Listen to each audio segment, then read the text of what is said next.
Hello. Hi, folks. Welcome. Thank you so much for being with us for today's webinar. We've opened up the room and we're going to let people start filtering in to join us. I think while we're letting people get into the Zoom room, it would be great if you could introduce yourself, like share your name, maybe where you're from, your pronouns in the webinar chat box. The chat should be open and available to everyone. So go ahead and pop your name in there. We're really excited to have you, and we're excited to be kicking off this conversation ahead of COP28. So I'm going to give folks a few more minutes to filter into the room.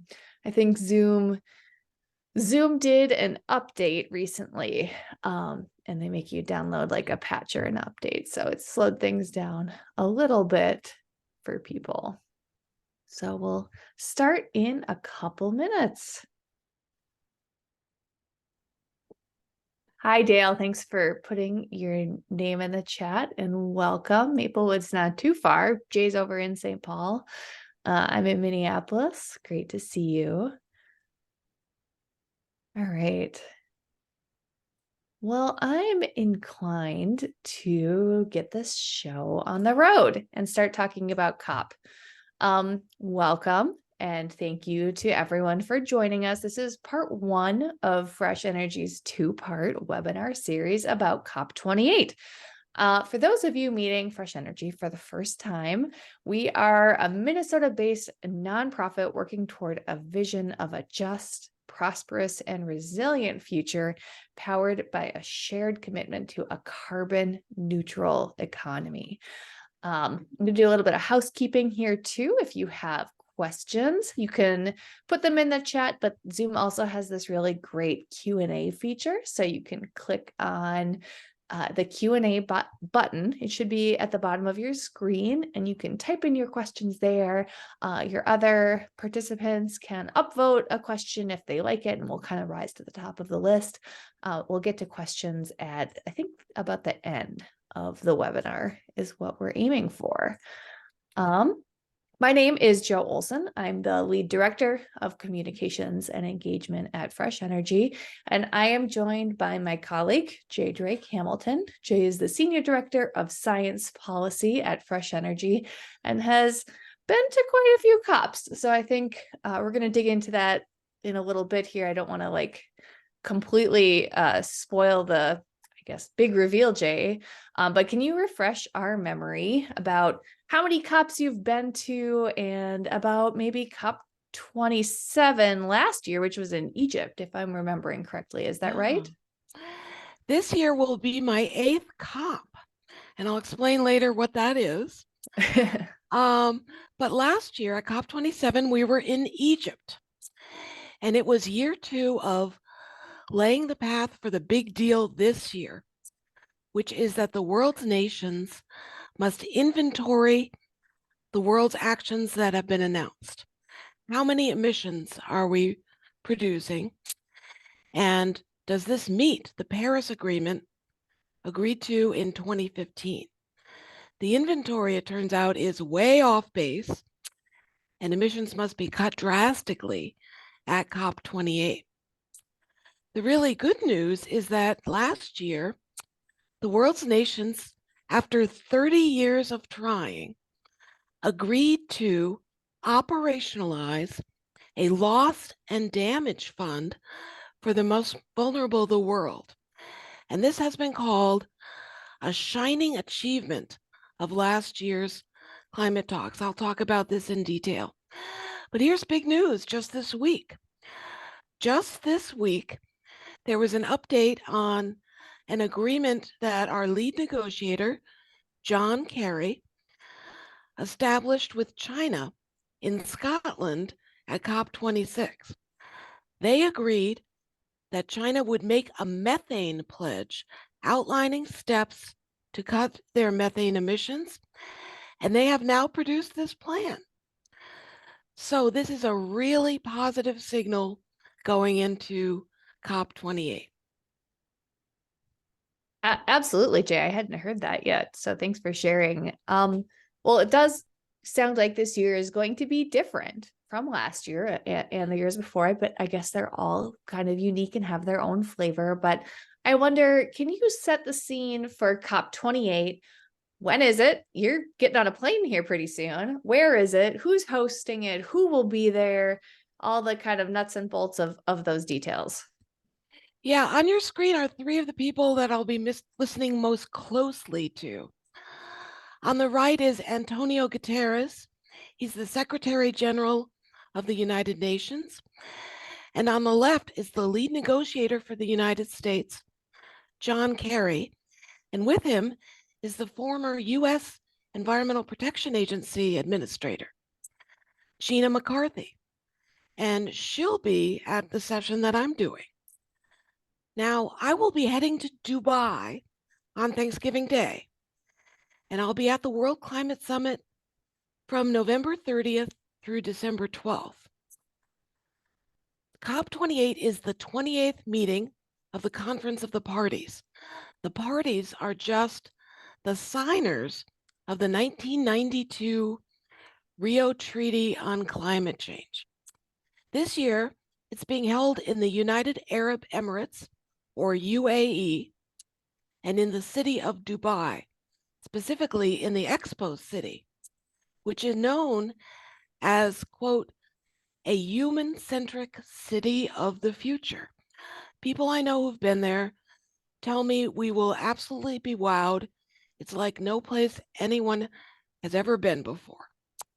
And it's connected, this city of the future is connected everywhere else in Dubai via an extensive and very good metro system. So I'll be on that a lot. COP28 begins with December 1 and 2, when the world leaders come to the stage, including President Biden, and important leaders like Pope Francis will be there. And the meeting will be convened by the UK's King Philip for the very first time. The president of COP28 is a local emirate. He is Sultan Ahmad El Jabbar of the United Arab Emirates, and he will steer the UN's annual Global Climate Summit. We expect 199 nations, or maybe just 198 nations, will be there. And perhaps 80,000 registrants will be there, which is up from last year's 26,000 people from 195 countries. Most of the people there will be observers. Fresh Energy will be there as observers. The most important are the parties, the diplomatic delegations from the nations who've actually signed on to the treaty. Also very important, many people from UN agencies, from the media and world leaders, and many UN officials will also be there. Well, and so Jay, I know you have like this amazing track record of presenting at COP. And I think, well, I know actually we have confirmation that you're going to be on the stage again this year. Can you share with the group any of the logistical details that you might have? I think we have the next slide is focused on some of that, but we'd like to hear it from you too. Yes, we will be at a wonderful pavilion called the America is All In Pavilion. Says what it is. We'll be presenting the Minnesota story, which is essentially why Minnesota is going to do so amazingly well on spending federal money from the Inflation Reduction Act and from the roughly 46 Minnesota laws that were passed by the Minnesota legislature in the spring of 2023. The actual title is, I love this, Supercharging Climate Change, Mitigation and Adaptation, the Minnesota Model. Our main audience are the other 49 US states and all of the other countries, because what we'll be saying to them is, thanks to the leadership from President Biden and from actions at the U.S. Congress and at the Minnesota legislature, Minnesota has the biggest momentum in all of the United States now on climate action. The speakers are here. I'll be speaking. We'll be hearing about local actions from the mayor of Burnsville, Elizabeth Kautz, and we'll be hearing from a businessman, a Vice President Scott Chu from Train Technologies. And if you don't know Train, you should, because they employ 1,000 people in Minnesota, and they are launching a gigaton challenge. That's gigatons is how much carbon dioxide they're going to save their customers every year. And the final speaker will be Patrick Hamilton, who's with the Science Museum of Minnesota. We'll also be joined by video technology by the Speaker of the Minnesota House of Representatives, Melissa Portman, and she'll be talking about how we accomplished this in Minnesota. So we'll be on the global stage on Monday, December 4th from 1 to 2 p.m. local time. But keep in mind that Dubai is about 10 hours ahead of the Midwest. So we'll be recording this. And the recording will be available on YouTube, and you can sign up for that too. Perfect. Thank you so much, Jay.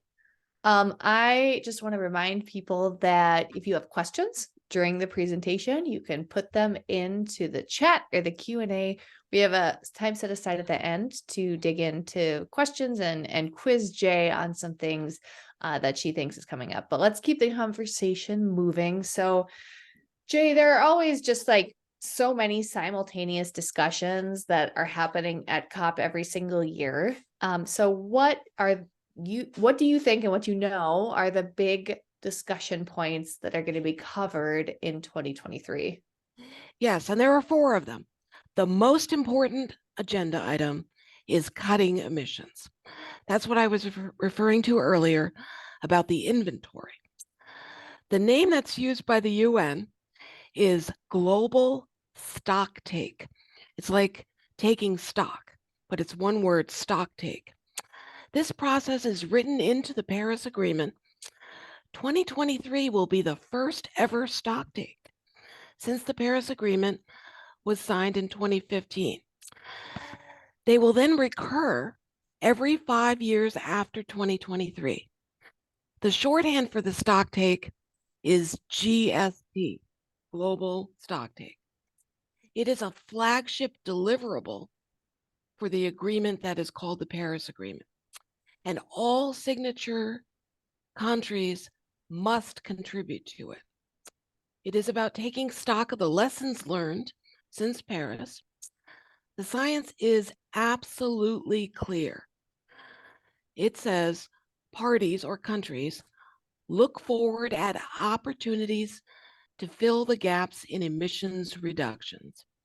You should be ratcheting up what you're doing, or else by 2030, there would be a significant ambition gap, and we are not on track to where the world needs to be. So I will be in this room. It's a very elongated room that holds 1,000 people from 200 countries. I'll be way in the back, but I will be taking notes and I will be sending them out to you. This is the world's pivotal opportunity to correct our course and accelerate global climate action. It's like taking an inventory. The stocktake is a critical turning point in our battle against escalating climate crisis. It's a moment to take a long, hard look at the state of our planet, the Earth, and chart a better course for the future. It is scheduled to conclude by the end of COP28. That means evaluating the world's progress on commitments to slash greenhouse gas emissions, building resistance to climate impacts, and securing finance and support to address the climate actions. It is being built on over 1,600 documents. So much work has gone into this for the last 5 years. Emissions must peak at 2025 at the latest. That's what science says. Countries should update their climate actions and support. Nations must fully adopt new nationally determined contributions by 2025. That means that every nation's climate plans must be working at full strength by 2 years from now, COP30. The latest science makes it very clear that our current trajectory is not in line with limiting global warming to 1.5 degrees C. Urgent action is needed. We must reduce emissions by some 43% by 2030, and we must achieve near zero emissions by mid-century. As we approach COP28 in the United Arab Emirates, the global stocktake will reveal that our current efforts are totally insufficient. The global stocktake is an opportunity for us to course correct. Nations must respond with ambitious new climate commitments by 2030. And the UN is saying to parties and observers, quote, "We need your collaboration, dedication, and innovative solutions." The United Nations Secretary General, Antonio Guterres, aims to fast forward countries' climate efforts. Guterres is calling on the developed nations, the rich nations, to fast track their net zero emissions targets, fast track them by 10 years to achieve them by 2040. Developing countries, the poorer countries, should strive for doing this by 2050. Leaders must outline their plans for phasing out fossil fuel use. Secretary Guterres urges the rich nations to deliver and then increase the money they've pledged to help developing nations transition their energy systems and respond to the impacts of a warming planet. Guterres calls out the fossil fuel producers for lies and declares that, quote unquote, climate breakdown has begun after scientists announced that global temperatures this summer exceeded all previous written records. July 2023, for example, was the hottest month ever on record. Simon Steele, who leads the United Nations Climate Change Office, as well as Sultan Al Jaber, who is going to be the president of COP, issued a joint statement calling on the nations to send a clear signal at COP28 towards stronger climate action.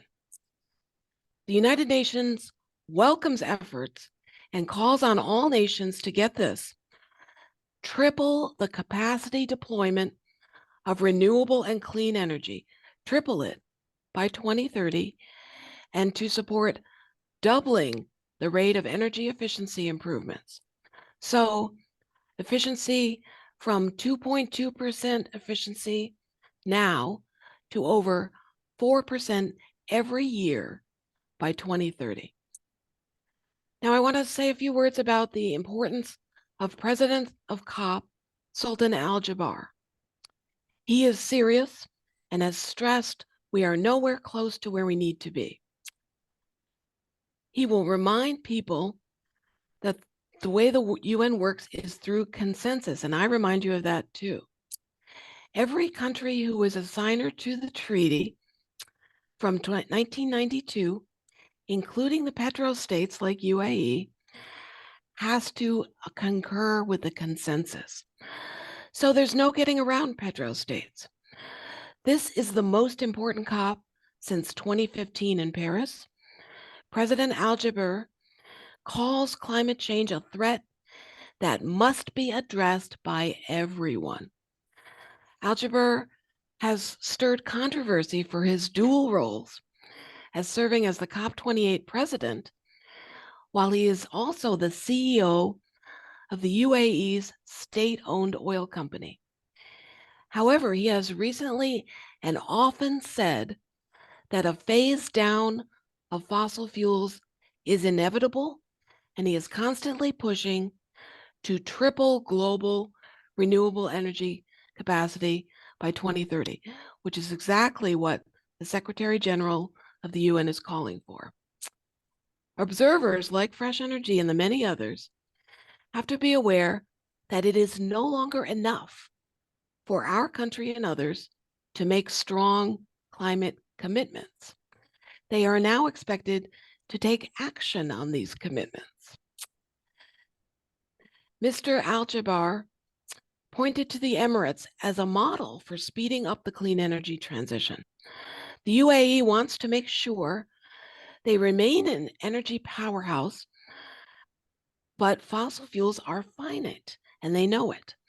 President Sultan Al-Jaber has said it was essential for the Loss and Damage Committee to come up with a set of recommendations in early November ahead of COP28. And they have come up with these recommendations. They held an extra meeting last weekend for 2 days, and all the countries came up with an agreement. And that document is now circulating among those designations, and we'll hear more from it at COP. The second priority is scaling up climate finance. In 2009, countries promised at the COP of providing $100 billion a year from developing nations that was due to be in place starting in 2020, but it has never yet been met. Rich nations have not yet lived up to their promises on international climate aid.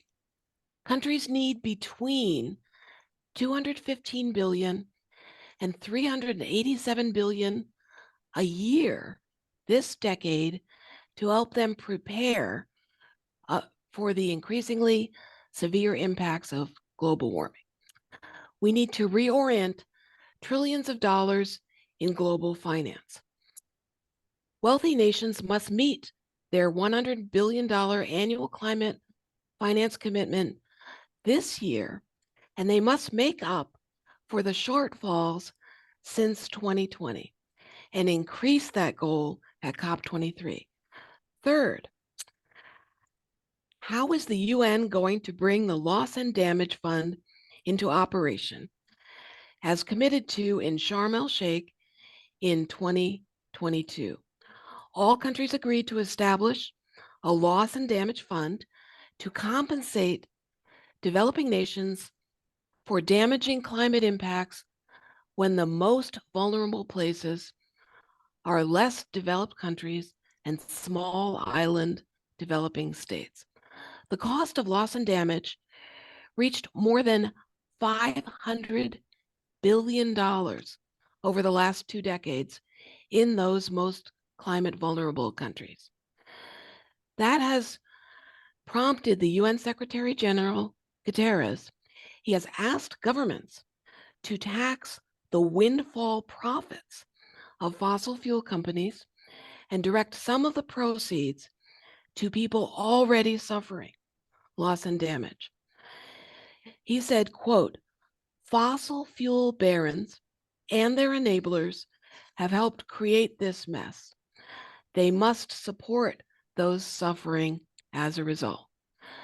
Very basic questions still remain.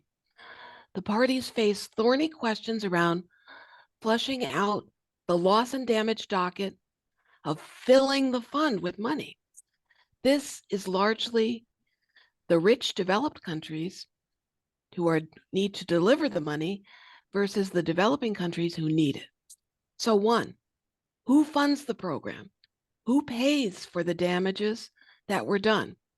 Developing countries whose needs could easily reach trillions of dollars have proposed an initial commitment of $100 billion per year by 2030. Wealthy nations have been reluctant to include in the document that they will contribute and that there will be regular replenishments of this money. That needs to be worked out by December, early December. What institution will oversee the loss and damage fund? The World Bank has volunteered to do this, but are they the right organization? Rich countries dominate as the World Bank's shareholders. That will be discussed and has to be fleshed out. Which countries get the funds? That's a big question too. The final big question is, what about the kinds of damage that resist quantification, like loss of human life, loss of territory, loss of indigenous knowledge, and loss of biodiversity? These are all big deal things that must be worked out at COP28.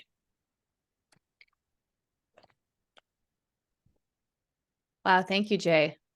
There's just so much, so much that is going to come out of COP this year. And I know if you're ready, I think we've got a few questions, but first I'm going to go back into my housekeeping mode.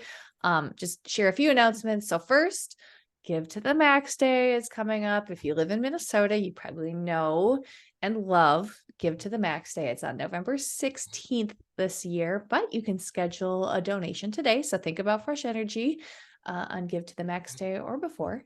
And then reminder that this is part one of a two-part webinar series. The next webinar is December 15th. I think it's in the morning on the 15th. So I hope you can join us for that. If you registered for this webinar, you're automatically going to get reminders for that one. And then finally, I know some people emailed me before we were recording today to ask where they could listen to or view this webinar after the fact.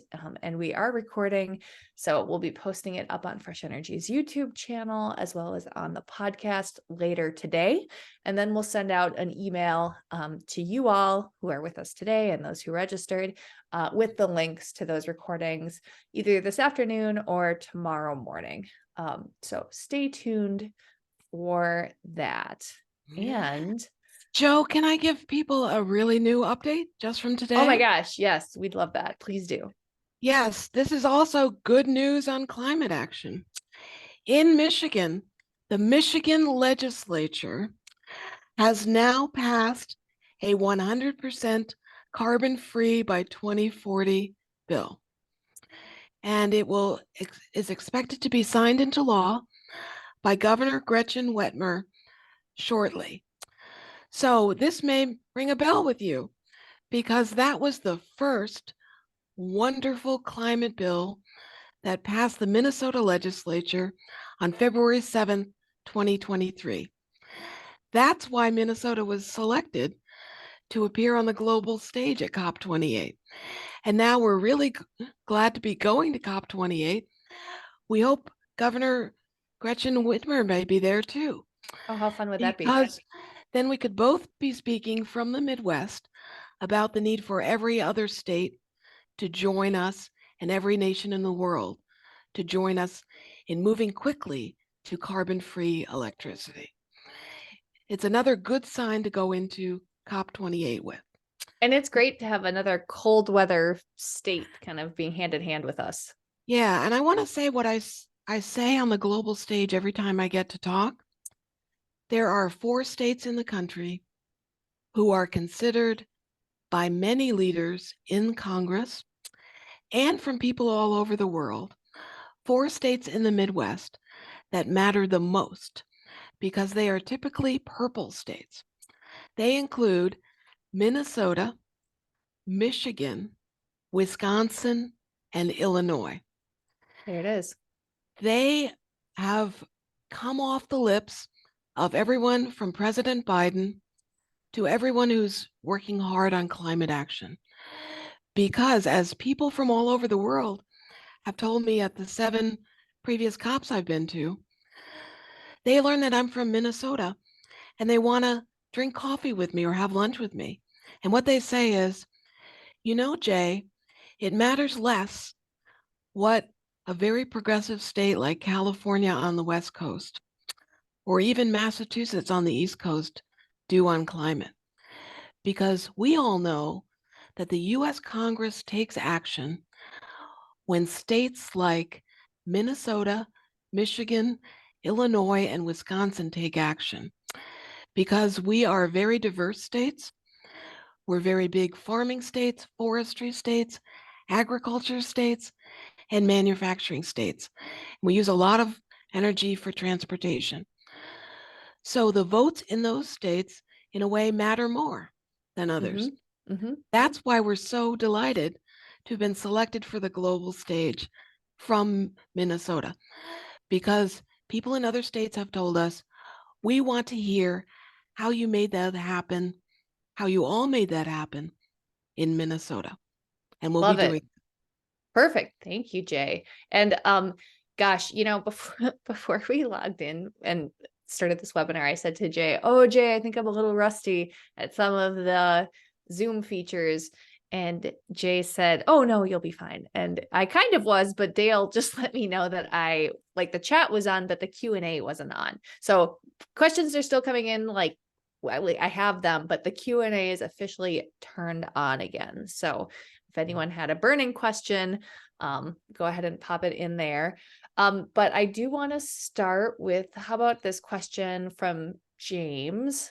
Jay, if you're ready for it. So Sure. James asks, is there momentum to reduce and eliminate the oil and gas subsidies and instead put this money toward clean energy or perhaps carbon capture? Yes, there is a very highly disproportionate amount of money that goes to oil, coal, and gas subsidies, fossil fuel subsidies. So many people are talking about that all over the United States, all over Minnesota, and all over the world. So this will be part of the decisions being made by every party to the climate pact.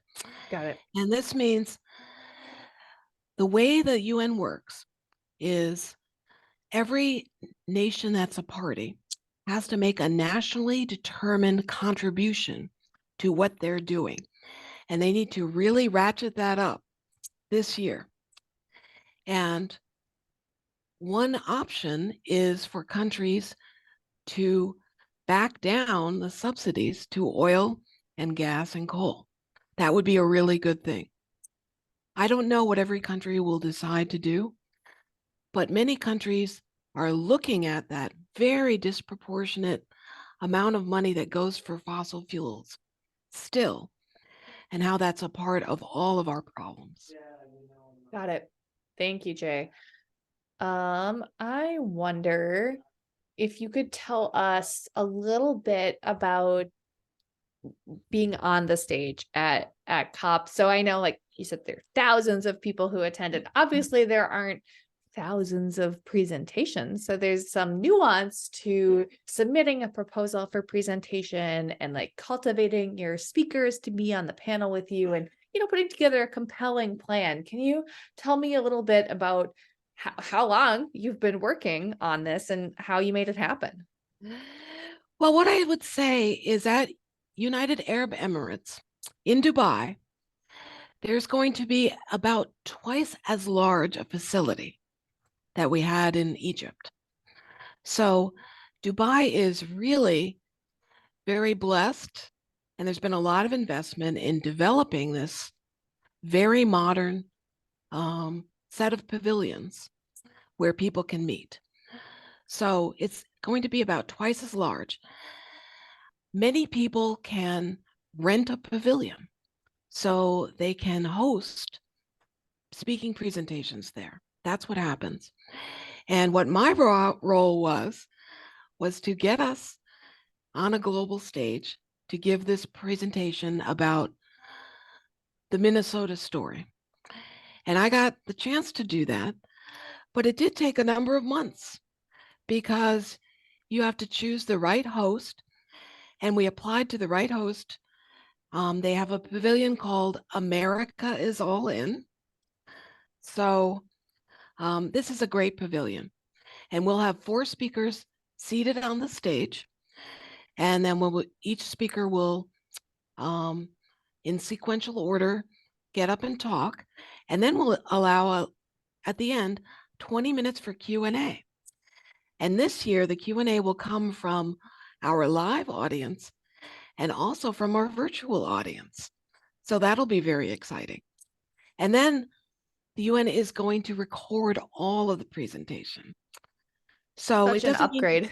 doesn't mean you have to get up in the middle of the night to watch a presentation, because we will send around that recording very shortly after December 4th. And you can share it with your friends. It's so funny because we've struggled with the recordings in the past. So I'm glad that there's so much coordination behind that this year. Now, I don't know how many people will really show up. The host, United Arab Emirates, is estimating 80,000 people. Maybe they're just being very hopeful, but they know that they can accommodate that many people. And that makes me very secure, because this will be a very safe COP.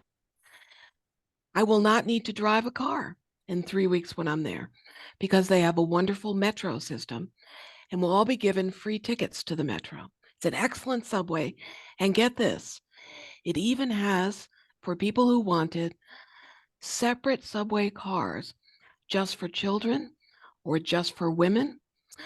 And what I'm told is, when women ask for a seat, no one will question them. They will get up and give up their seats. Men will give up their seats if a woman with a child needs a seat.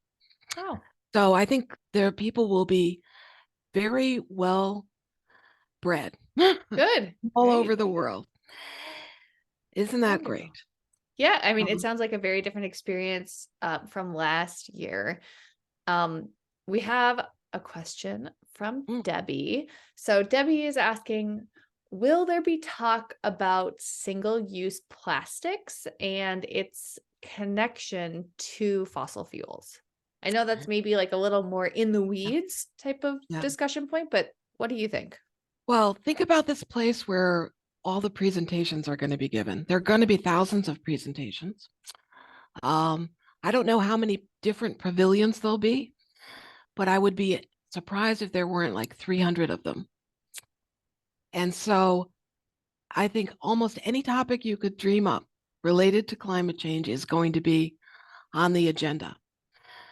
I'm going to be looking for the big levers that I talked about, that I'm looking for, the 4 items that we need some big action on. But I'll also be happening across a lot of other new topics.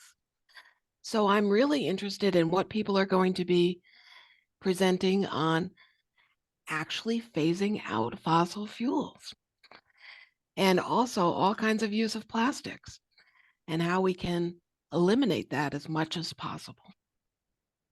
Excellent. Thank you, Jay. So I wonder, another question that was submitted ahead of time.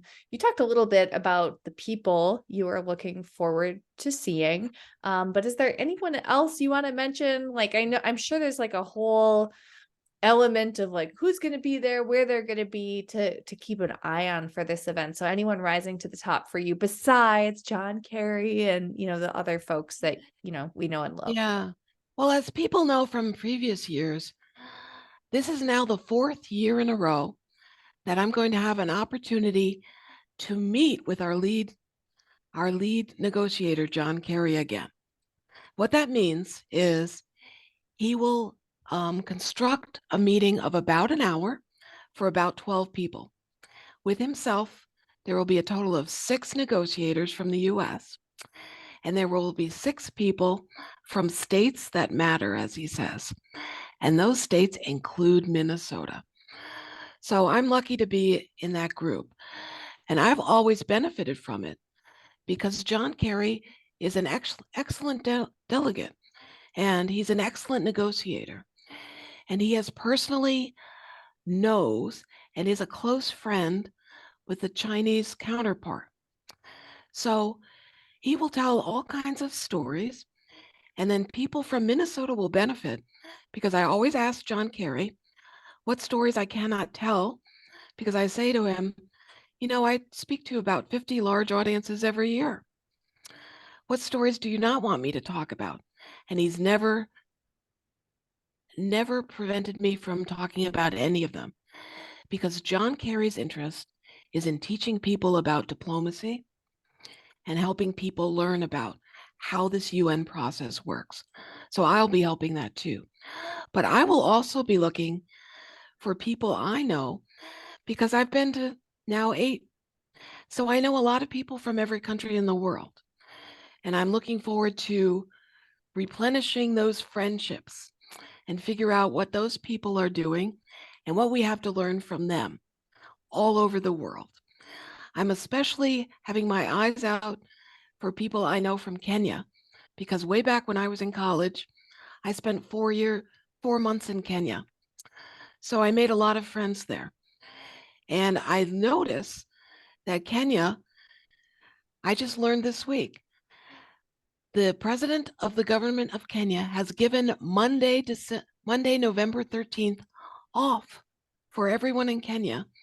And people are expected to help plant billions of trees starting that day.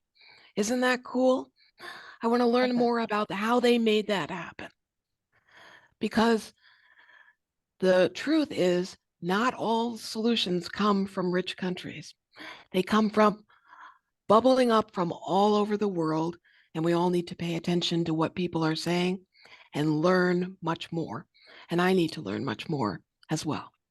What a great event for exactly those types of things to come up. So, final question I think that we have submitted right now is coming from Dale. And Dale wants to know what the big item number 4 was. So, so I know I remember the 3, but maybe you could give us like the quick crash course version of them? The first one is who funds the program? The second is what institution oversees it? And I told you that the World Bank has volunteered, but not everyone agrees they're the right entity. Mm-hmm. The third one is which countries get the funds and how are they distributed? The fourth question is a little harder. What about the kinds of damage that resist quantification? That includes the loss of human lives, the loss of territory, the loss of indigenous knowledge, and the loss of biodiversity. Perfect. So there's a lot that's going to be talking about loss and damage, but the real thing that's new since last year, after 30 years of trying by mostly less developed countries to get money set aside for them, those people who largely have not at all caused climate change, but are suffering most greatly from. They need to be helped. And it's about 30 years too late, but not. And that is why we're going to operationalize the Loss and Damage Fund at COP28. Wonderful. Thank you, Jay. So I wonder, we're kind of wrapping up here. Is there any like closing thought that you want to leave people with before we sign off? You've done an awful lot of talking. Like I know you've shared a ton with us, and there's going to be so much more to come for the post COP webinar that we hold. But any thoughts you want to make sure get out there? This is really a world event. Imagine having 200 countries of the world and as many as 80,000 people getting together over about 12 days to work out the answers to all of these questions. It's a very big docket. So you should turn into our post-COP webinar, which I'll be doing on December 15th, to tell you what happened and to tell you more stories from it. The stories are fascinating. What I found every year I've been at one of these global summits is I meet many new people from many very diverse countries from around the world. And they all have thoughtful, thought-provoking, and new solutions that I have never heard of. You can learn some of that from me, and you can help educate yourself. What's really exciting is the US is very much on the radar screen because of the actions by US Congress. The United States has passed global warming laws that are the best ever passed anywhere in the world. So everyone is going to be looking at us, trying to find out how we're going to bring these to fruition. That's what we'll be talking about on December 4th. Well, and too, I forgot to mention this earlier, but one of the fun things that we do with Jay every single COP is we have like a running blog post that has daily updates from Jay. And she sends them at like, 2 a.m. or our time, 2 a.m. She sends them through with pictures and kind of what happened that day or big developments. So I haven't set up the page yet, but it will be up shortly. It's going to be fresh-energy.org/COP28. I'll make sure that link is included in the email that we're sending out today or tomorrow morning with the recording. And that will be the best place to stay up to speed. I'll make sure it's included in Powering Progress at the end of the month. And then it'll just be on the website, always updated every day, starting at COP. Or starting on your first day of COP. So maybe we'll get some details on how your flight went and cool things like that. Yeah. But with that, I think we're going to bring this webinar to a close. Thank you so much, everyone, for being with us, and stay tuned for more. Have a great afternoon. Thank you so much. Bye-bye.